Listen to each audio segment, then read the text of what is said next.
Brazil ফুটবলে আবারও বইতে চলেছে রোমাঞ্চের ঝড়, কারণ পরবর্তী ম্যাচগুলোতে নেইমার জুনিয়র ও অ্যান্টনি সহ বিশ্বের সেরা 5 জন ব্রাজিলিয়ান তারকার প্রত্যাবর্তনের গুঞ্জন ইতোমধ্যেই ফুটবল প্রেমীদের মধ্যে উত্তেজনা ছড়িয়ে দিয়েছে। কার্লো আনচেলোত্তির অধীনে নতুন করে শক্তি সঞ্চয় করতে যাচ্ছে সেলেসাওরা, আর সেই লক্ষ্যেই আগামী প্রীতি ম্যাচগুলোকে ঘিরে বড় সিদ্ধান্ত নিতে যাচ্ছেন এই অভিজ্ঞ কোচ। নেইমারের প্রত্যাবর্তন মানেই শুধু একটি নাম নয়, বরং ব্রাজিলের আক্রমণ ভাগের নতুন প্রাণ, নতুন নেতৃত্ব এবং নতুন আত্মবিশ্বাস। এর সঙ্গে যদি অ্যান্টনি, রাফিনহা, গ্যাব্রিয়েল মাগালহায়েস ও ভ্যান্ডারসনের মতো তারকারা দলে ফেরেন, তাহলে ব্রাজিলের ডিফেন্স লাইন ও ফরওয়ার্ড লাইন আগের যে কোনো সময়ের চেয়ে আরও বেশি শক্তিশালী হয়ে উঠবে, এটাই মনে করছেন ফুটবল বিশ্লেষকরা। তাই আজকের এই ভিডিওতে আমরা বিস্তারিতভাবে জানব কেন এই 5 তারকার প্রত্যাবর্তন ব্রাজিলের জন্য এতটা গুরুত্বপূর্ণ এবং 2026 বিশ্বকাপকে সামনে রেখে আনচেলোত্তির পরিকল্পনায় তাদের ভূমিকা কি হতে পারে। তাই ভিডিওটি স্কিপ না করে শেষ পর্যন্ত দেখতেই হবে।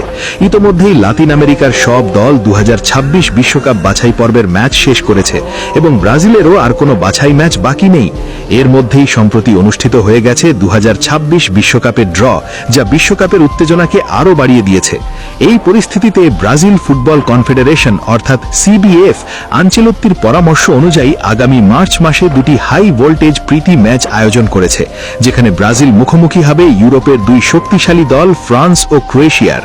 এই দুই ম্যাচকে 2026 বিশ্বকাপের আগে সর্বশেষ বড় প্রস্তুতির মঞ্চ হিসেবে দেখছেন আনচেলোত্তি নিজেই। তিনি স্পষ্ট করে জানিয়েছেন, ফ্রান্স ও ক্রোয়েশিয়ার মতো দলের বিপক্ষে ভালো পারফরমেন্স করতে পারলে বিশ্বকাপেও ব্রাজিলের আত্মবিশ্বাস বহুগুণে বেড়ে যাবে। সেই কারণেই এই ম্যাচগুলোতে তিনি কোনো পরীক্ষা নিরীক্ষার পথে হাঁটতে চান না, বরং সেরা সেরা খেলোয়াড়দের নিয়েই শক্তিশালী স্কোয়াড গঠনের ইঙ্গিত দিয়েছেন।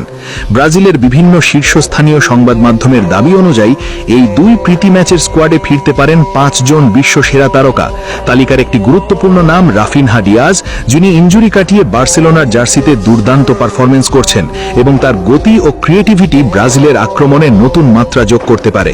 ডিফেন্সে বড় শক্তি হয়ে ফিরতে পারেন আর্সেনালের তারকা সেন্টার ব্যাক গ্যাব্রিয়েল মাগালহায়েস, যিনি ইনজুরির কারণে আগের ম্যাচগুলো মিস করেছিলেন। একই সঙ্গে রাইট ব্যাকে ভ্যান্ডারসনের প্রত্যাবর্তন ব্রাজিলের রক্ষণকে আরও স্থির ও ভারসাম্যপূর্ণ করবে বলে মনে করা হচ্ছে। আক্রমণ ভাগের সবচেয়ে আলোচিত নাম অ্যান্টনি, যিনি বর্তমানে রিয়াল বেটিসের হয়ে দুর্দান্ত ছন্দে রয়েছেন এবং তার ড্রিবলিং ও গতিময় খেলায় যে কোনো ডিফেন্স ভাঙার ক্ষমতা রয়েছে। তবে সব আলো শেষ পর্যন্ত গিয়ে পড়ছে এক নামেই, নেইমার জুনিয়র। ইনজুরি থেকে পুরোপুরি ফিরে জাতীয় দলে ফেরার জন্য কঠোর পরিশ্রম চালিয়ে যাচ্ছেন নেইমার। নিজেই জানিয়েছেন, ডাক পেলে তিনি আবারও ব্রাজিলের জার্সিতে মাঠে নামতে প্রস্তুত।